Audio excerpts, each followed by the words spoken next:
घरात खूप राडा झालाय. काय झालंय? लारा. लारा? अगं राडा झालाय राडा. या बायकांच्या अंगात आहे ना कधी अशी ताकद संचारते कळत पण नाही.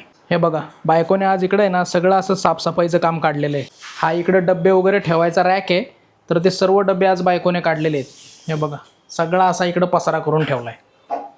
कधी यांच्या अंगात ताकद संचारते काय कळत नाही आपल्याला.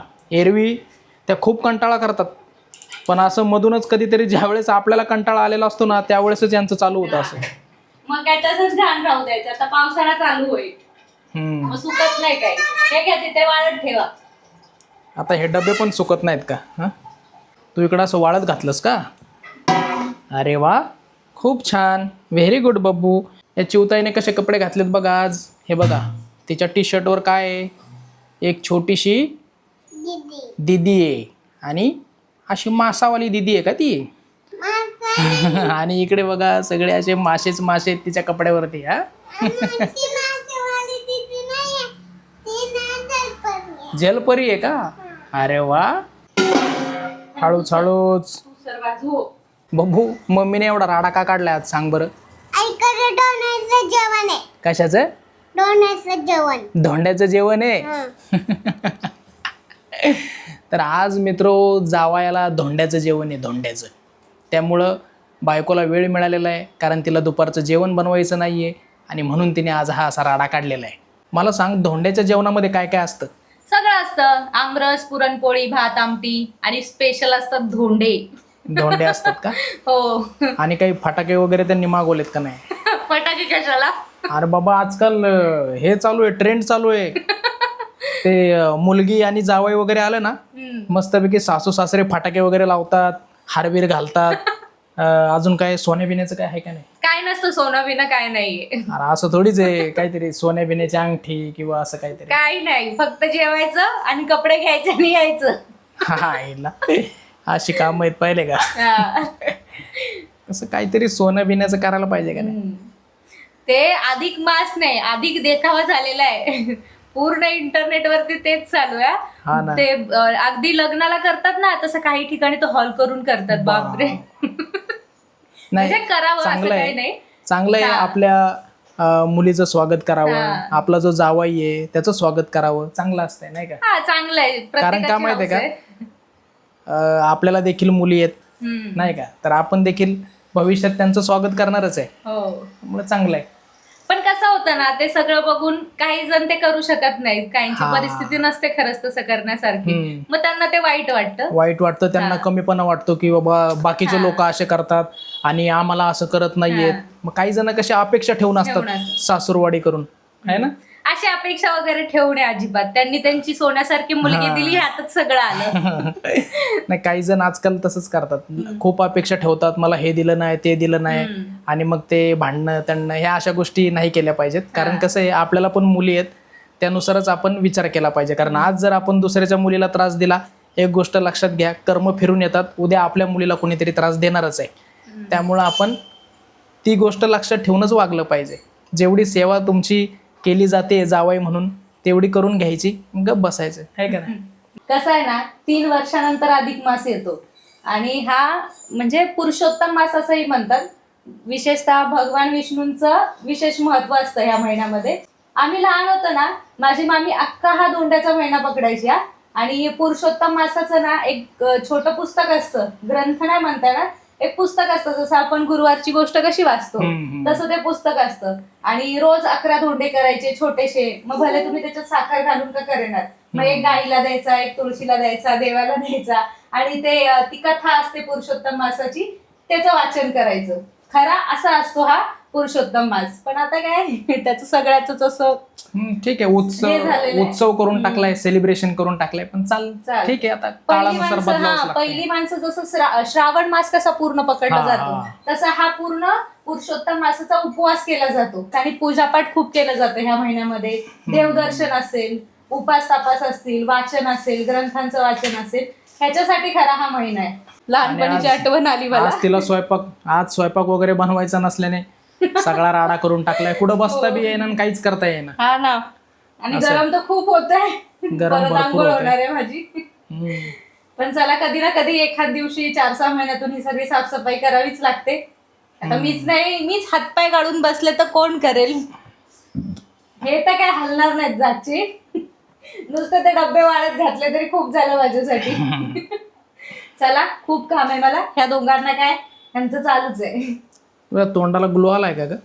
ग्लो नाही, वाटतंय. घाम आलाय घाम. नाही तिने आज सकाळी काय केलं माहितीये का? तिने सकाळी आहे ना ते काय ते कॉफी आहे ना कॉफी नाही, ग्रीन टी. अरे हा सॉरी, ग्रीन टीचं तिने आईस क्यूब बनवलेलं आहे. हा. आणि त्याने तिने ते असं ते आईस क्यूबने ना तोंडाला असं हे काय ते असतं ते जरा रब वगैरे केलं. त्यामुळं तिला असा थोडीशी चमक आल्यासारखी वाटते. तर मी पण आता घेऊन करतो जरा इथं जे डाग वगैरे झालेत तोंडाला थोडे असे घासून बघतो. हा मी ना ग्रीन टी आणल्यात. मी सकाळची रोज एक ग्रीन टी पिते. आता त्याच्यानंतर चहा पिते ती वेगळी गोष्ट आहे. पण सकाळी उठल्या ग्रीन टी पिते. मग आपली ग्रीन टी पिऊन झाली ना, तो जो शॅशे असतो त्याचा राहिलेल्या ती पावडर तो तसाच आहे ना आपल्या आईस क्यूबच्या ह्याच्यात ठेवून द्यायचा. अच्छा. आणि दुसऱ्या दिवशी त्याचा मस्त आईस क्यूब होतो. किंवा संध्याकाळी जेव्हा तुम्हाला वेळ भेटेल तेव्हा मस्त तोंड धुवायचं, स्वच्छ करायचं. त्याने थोडंसं स्क्रब नाही होत, मऊ असते ती, चहा पावडर सारखंच असतं. ग्रीन टी छान मस्त रब करायचं 2 मिनिटं. आणि दुसरा एक साधा आईस क्यूब घ्यायचा आणि एकदा मस्त फ्रेश करायचं चेहरा. हा का, म्हणजे त्याचा डबल फायदा आहे. डबल एकदा फायदा. प्यायला वापरू शकता पुन्हा तसं पण. चेहऱ्याला वाया घालवायचं नाही काहीच. मी पण बघतो आता लावून कसं वाटतंय. ग्रीन टी पिऊन झाली ना की ते पॅकेट मी ह्याच्यात ठेवून देते. अच्छा, काढ आता ते मला दे. हे बघा ग्रीन टीचा आईस क्यूब किती फरक पडतोय बघूया आता मला. बायकोच्या चेहऱ्यावर थोडा ग्लो आल्यासारखं झालं, त्यामुळं म्हणलं चला मी पण करून बघतो. बायको म्हणते तुमचं चेहऱ्याकडे काय लक्षच नसतं, नुसती दाढी करता, बाकी काय असं विशेष काय तुम्ही करतच नाही. त्यामुळं ती मधून अधून मला काहीतरी फेसपॅक वगैरे लावत असते सारखी. चला आता हे नवीनच काहीतरी काढले हे करून बघूया कसं वाटतंय. गार तर लागते सध्या मला. अरे तू तर सगळी ते चहा पत्तीच लावलीस माझ्या तोंडाला. मस्त क्यूब लावून नाही. हे बघा कसं दिसतंय. अरे बापरे, कसं दिसतंय. या बायका आहेत ना काही करायला होतात, नुसतं तोंडाचा वास सुटलाय चहासारखा. शिवताईचं मस्त ॲपल खायचं काम चालू आहे इकडं. कशी खाते खारुताईसारखी खाते का कुरुम कुरुम.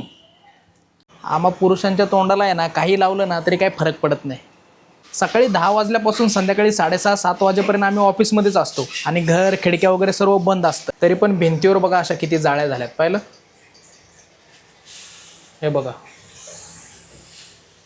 बसा पटकन, गाडी लय गरम झाली आहे रे. खिडकी मी खालीच ठेवली आहे कारण AC पण काय लगेच कूलिंग करत नाही. थोडी आतली हवा बाहेर गेली म्हणजे बरं पडतंय. चला 2च मिनिटाचा रस्ता आहे. तसं काय विशेष लांब नाहीये. हा ना, माझ्या स्वागताला काही फुलं वगैरे टाकलेत का नाही रस्त्यावर? फटाके सुतळी बॉम्ब लावायला सांगितले. हे बघा इकडे मस्त पुरणपोळ्या बनवायचं चाललंय. आता भजे करणार आहेत. इकडे भजेचं पीठ आहे. एवढी माझी पोळी कधी फुगेल.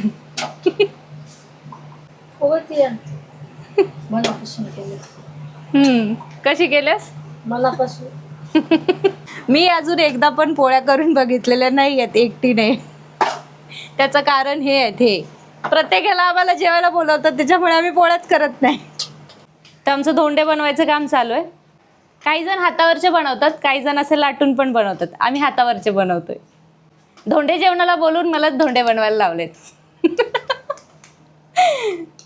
चला, पुरणपोळी येत नाही आपल्याला पण धोंडे बनवता येतात.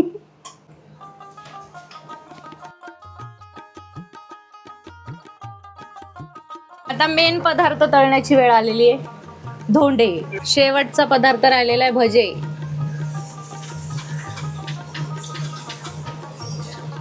धोंडे जेवणाला बघा आज काय काय. कटाची आमटी, पोळ्या, भजी, आमरस, कुरडई पापड आणि स्पेशल आपले धोंडे.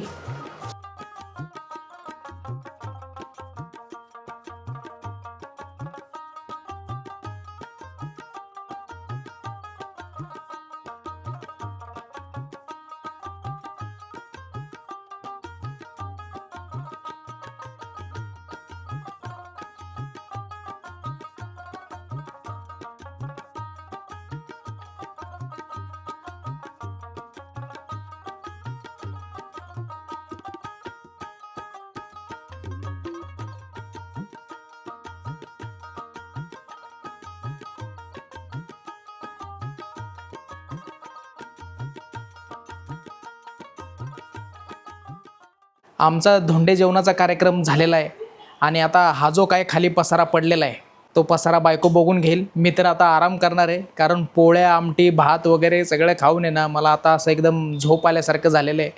आता हे सगळं बायको बघून घेईल. हे माकड बघा कसं लोळतं इकडं. ह्या सर्व डब्यामध्ये तिला तो सगळा पसारा आहे ना भरून ठेवायचा आहे. आणि मला आहे ना सध्या खूप कंटाळा आला आहे. मी तिला प्रॉमिस केलं आहे की मी संध्याकाळी तुला आहे ना मस्त चकाचक लादी पुसून देतो. 2 hours later. धोंडे खाऊन आल्यानंतर मित्र मी मस्त झोप काढली. बायकोने सगळं आवरून घेतलेलं आहे आणि मला असा मस्त असा प्रेमाने चहा बनवून दिला आहे प्यायला. त्याचं कारण काय आहे ते तुम्हाला पुढं पाहायला मिळेल. मित्रांनो, आजचा पप्पा किचन धुवायलाय. काय करतात पप्पा? किचन धुवायलाय. हा 6 महिन्यानंतर आता पुन्हा एकदा हे सगळं किचन साफसफाईचं काम आलेलं आहे माझ्याकडं.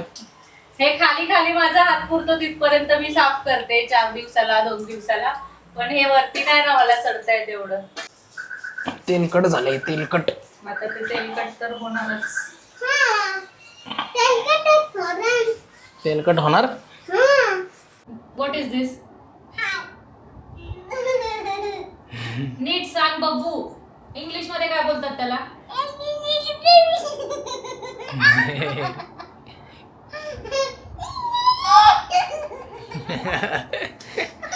मुद्दामून करते तशी मुद्दामून. तिला तिला येत नसलं ना हा. की तसं हसून जिरवते ती, माहितीये हा का? ना, नाटकं करते ना. हे काय आहे सांग मला, हे काय आहे? हे आता ह्याला मुद्दामून बोलते पाय पाय. हा का? हे काय ते? काय आहे ते? काय होतं? नाही माहित. बरं विसरले. मराठीत सांग काय आहे? झाड. हा मग झाडला काय म्हणतात? झाडाला काय म्हणतात? दे पप्पा. झाडाला देव बाप्पा म्हणतात ते ठीक आहे, पण त्याला इंग्लिश मध्ये म्हणतात ट्री. ट्री. हा आणि हे ऍपल. हा ते तेवढं येते फॉर ऍपल. बास तेवढंच येतं. तेवढं लगेच येतं तिला. मित्रांनो, तुम्हाला आमचं डोनेचं जेवण आवडलं की लाईक करा, सबस्क्राईब करा. बाय.